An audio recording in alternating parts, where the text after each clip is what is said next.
me and Spike on another easy camping adventure. So on this week's adventure, I'm going to be camped here in the Skagit Valley, right on the Puget Sound, on the shores of Padilla Bay. I have wanted to camp there for a long time, but you know, I don't camp in campgrounds during the summer or during the camping season. I go there during the off season when there's nobody there. Campgrounds are usually, you know, in the prime spots. Well, before I go to my campsite, I think what I got to do is go to the little town of LaConner up here and pick up some supplies.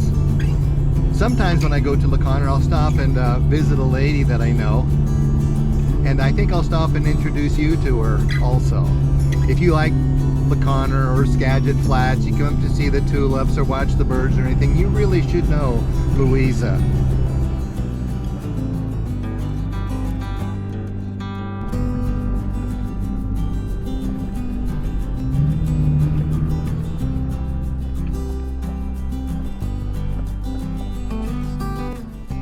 Okay, we're pulling into her place now.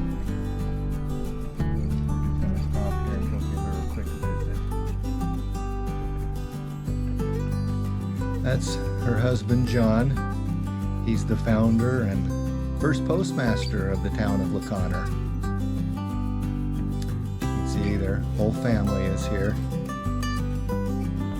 And here she is. Hello, Louisa. Louisa Ann Connor. L.A. Connor. LaConner.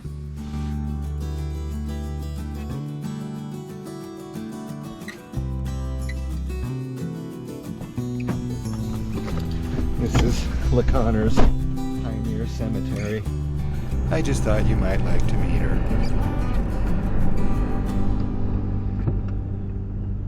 Well, here we are, Bayview State Park. Well, I have my campsite set up. Well, it's not set up. I have Spike parked in it. I've claimed it. I'm going to go for a little walk before I set up my camp. So Padilla Bay was named in 1791 by a Spanish explorer for the new viceroy of Spain, whose name was Juan Vicente de Güemes Pacheco de Padilla y Horcasitas, or something like that. Clearly a man with enough names where he could spare one here. That steam coming up over here, those are big factories where they make food for Spike. That looks like an awful lot of water out there, but it isn't that much. I don't think the bay is any deeper anywhere out there than just 2 feet or so. I keep wanting to take my kayak out here, but I'm pretty sure that if I did, the tide would go out and I'd be stranded. And when you get stranded out in those mud flats, you can't just walk back because the mud is knee deep. That mountain over there with the little tower on top is Mount Erie. That's part of Fidalgo Island. All these lumps out here that look like mountains are actually islands. These are the San Juan Islands. See Lummi Island there. This is Güemes Island. There's Cypress Island. Then back beyond that is San Juan Island and Marrowstone Island, Waldron Island, etc., etc. I gotta say, it's pretty hard to walk on a beach and not be a rock hound. Look at this rock. Nice metamorphic. This is, I think, oceanic crust. It's chert and basalt. Look at this banded rock here. I think it's a metamorphic also. Got different, here's an intrusive igneous rock, some kind of granite.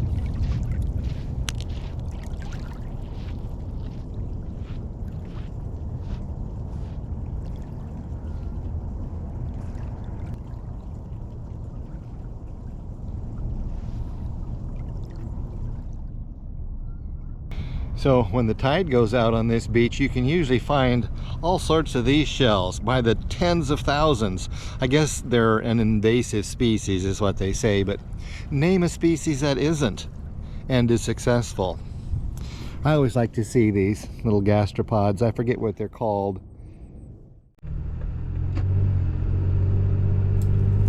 So I'm just going to go for a quick drive up the road here, not far away, but too far to walk. I want to visit the Padilla Bay Research Center.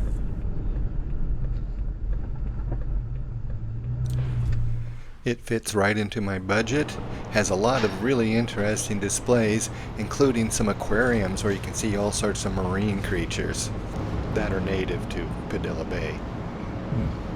Partially buried flounder there beside it.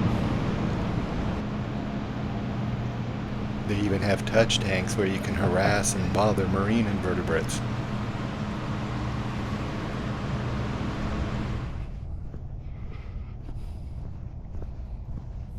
Oh, this is a pretty cool little trail. My wife and I used to come here all the time.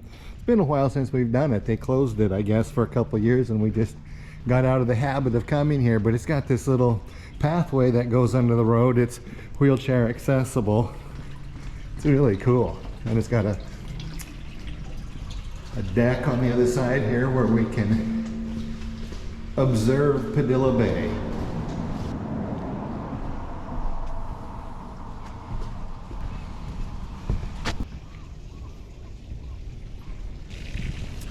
Maybe we'll take the stairs down. This looks like fun.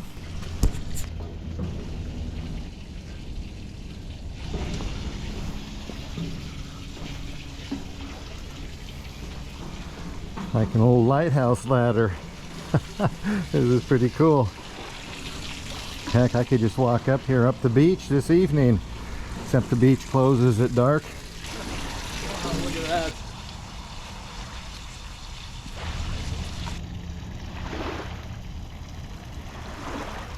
Oh, that was really cool. Time to head back to camp. Well, there we go. I have my camp all set up.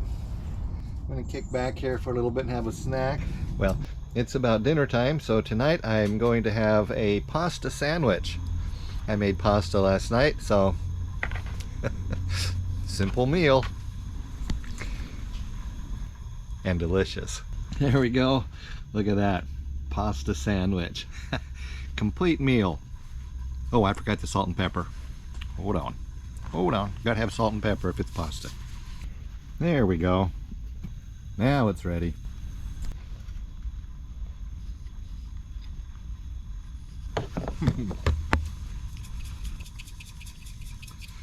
Pasta dinner sandwich number 2.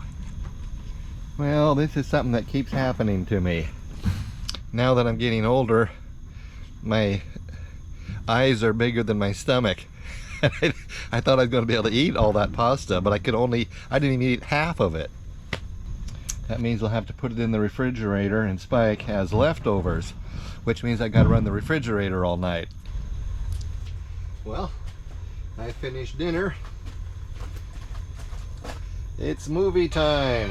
To avoid any copyright infringement, I'm going to have you press pause, go watch Good, Bad, and the Ugly on Hulu or something, and then come back and we'll discuss what we've seen.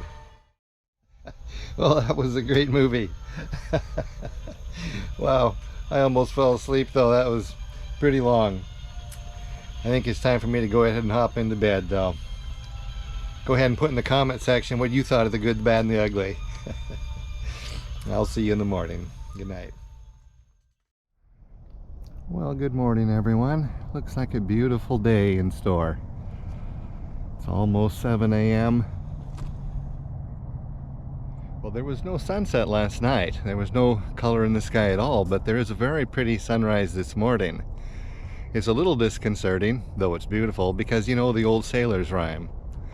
Red sky at night, sailor's delight. Red sky in the morning, sailors take warning. I think we have a storm coming. Boy, am I glad I got out of bed and came down here for the sunrise.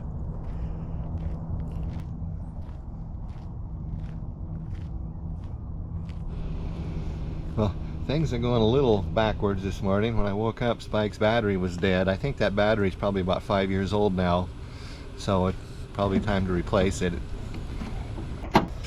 Red to positive, black to ground. Fingers crossed.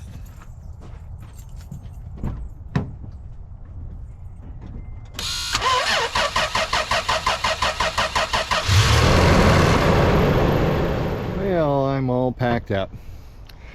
Got everything picked up.